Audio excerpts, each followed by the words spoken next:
Hey everyone, it's Lindsay and I'm back today with a video on partial fussy cutting. So not die cutting, fussy cutting. So I'm going to be using this stamp set from Craft and Desert Divas. It is called Happy Trails and it's got all of these great images in it, but I just am drawn to this little alligator. Now I'm also going to be using these buildings dies that are from Craft and Desert Divas as well. And if you watch their new release highlight, I made these buildings in that video, and now today I'm actually going to be using them on a card. So I have an A2 size card panel here that I'm going to be working on, and I'm going to stamp my little alligator right in the center towards the bottom. Now I need to go ahead and make a reference point for where my buildings are going to be on my card, so I just tucked that right behind there and removed it before I'm stamping down. Now I know that I've got my alligator lined up right where I need him to be, so he lines up nice with my buildings. I will be using my alcohol markers to color him in, so I'm going to pull out my Memento Tuxedo Black ink. Now I do not want to fussy cut around those little smokes on the back of his car, so I'm actually going to mask those off before I apply my ink, and that way they don't get inked up, they don't stamp down, I don't have to worry about cutting around those. Now if you want to keep those in there, by all means you can. However, I just didn't have the time today to cut around them, so that's why I masked them off. So I'll go ahead and stamp my alligator right down, and I'm using my Misty here just so I got easy placement, and also my Memento ink pad was running low on ink, so I knew I would need to double stamp him. So again, I will just go ahead and mask off those little smokes in the back of his car, and then I'll go ahead and ink him up again with that same ink pad. Remove that paper or that tape before I stamp him down. That's very important. I've learned from my mistake on that one. And then I'll go ahead and stamp him down again, so I get a very nice dark impression with that double stamping. And there you can see he is ready to go. Now I'm going to line him up in my paper trimmer. Now I just want to cut up to the base and the back of that car. So I don't want to cut into the car at all, but I want that bottom strip along there. That's going to be my road. Now if you wanted to, you could fussy cut around the whole thing. However, I wanted this to be one panel that I overlaid on top of my card. So that's why I am doing it this way. So I'm using this Fiskars paper trimmer, and it's got a nice guide so I know where my cutting is going to stop. So I use that, and this little bottom portion was just an inch. So I lined it up at that 1 inch mark, cut up to the car on both sides, and then stopped, and then I'll fussy cut around the top portion of my little alligator in his car. And this way, the alligator in the car and also the road remain one piece that I can overlay on top of my card. So I'm going to be using alcohol markers to color him in today, and I'm just using very traditional greens to color in the actual alligator, and then some pretty warm tones just to color in the car and also those suitcases on top. Now I kind of coordinated this with those buildings that will be in the background. Since I used some really burnt oranges and brick reds and craft cardstocks, I went ahead and matched those colors from that to my car, which is why I used some pretty warm colors here.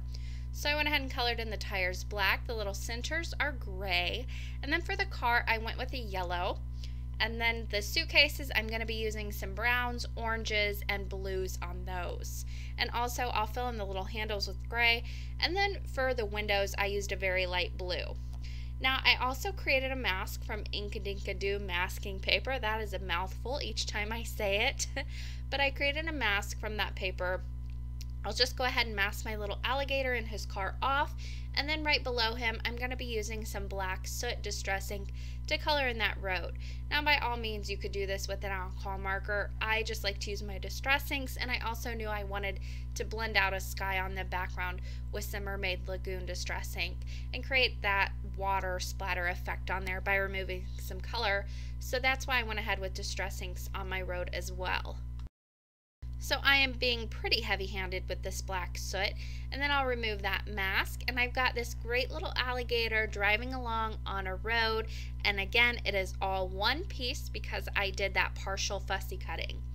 Now for the background, I'm actually going to be inking up the actual card base. So I've got some Mermaid Lagoon distress ink here, and also my mini ink blending tool, and I am just going to saturate this card base with this Mermaid Lagoon ink. Now I am not being very careful here because the majority of this is actually going to be covered up with the buildings. I didn't need to go as low as I did, but I wasn't quite sure how much I wanted those buildings to cover, so that's why I took that distress ink as far down as I did. Now I wanted to remove some of this color, and I am actually using a regular card base and cardstock for that, so that's why I use so much distress ink, so I would get a really nice splatter effect.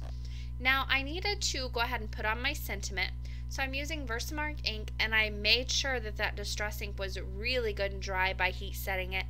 I'll go ahead and place this little sentiment right on the right side of that car on the road. Then I'll cover it with some white embossing powder and go ahead and heat set that as well. Now this sentiment says, "See you later, alligator, I miss you already," and this is included in that Happy Trails stamp set as well. But this card design, you could really put any sentiment on there and it would work. So I went ahead and added adhesive onto each one of my little pieces here, but on my alligator and the road, I'm actually adding fun foam with my adhesive for a little bit more dimension, and there you can see I have that blue sky background with that splatter effect, and I just did that by adding some water droplets, letting them sit for a moment, and then blotting up all the extra water, and that creates that splatter effect. Now I went ahead and placed that road and alligator down, and then anywhere that I need to tuck these buildings behind, I can always lift that up. But I wanted to get that placed down first to see how low I needed my buildings. So now I am just tucking my buildings that I made in that new release video. And I'm just tucking those behind that road. And I'll just layer these up as well. I've got double-sided adhesive on the back of these, and I've got quite a bit because I did use that vellum on the back, and it does bunch up a little bit once it gets dry. Now on that vellum, to make those windows look a little blue, I did add some blue alcohol marker to that, and it dries down. Now you could add yellow if you wanted to this, yellow to those windows too if you wanted to, and that gives a nice lighting effect as well. Now I'm just going to pull up that little alligator and tuck that little building in behind there, and that's why I went ahead and placed him down first. I knew I could move him around if I needed to, but I wanted to make sure that I got these buildings placed right. So finally I'm just finishing off with that fourth little building on the right hand side, and that will finish off my card for today. I hope you guys enjoyed this video, and as always I will leave you with a few pictures of the finished card.